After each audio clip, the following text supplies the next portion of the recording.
దేవుని మందిరం లోక సంబంధమైన విషయాలన్నిటికన్నా చాలా శ్రేష్టమైనది. దేవుని స్తోత్రం చెప్పండి. హల్లెలూయా.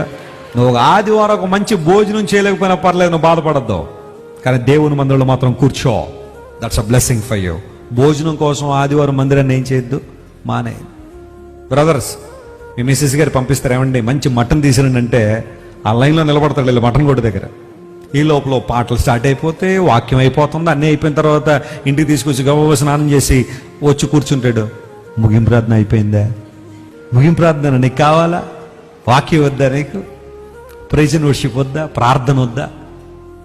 ముగింపు ప్రార్థన వచ్చేసి bless me lord, bless me అంటే ఏం బ్లెస్ చేస్తాడే దేవుడు నిన్ను?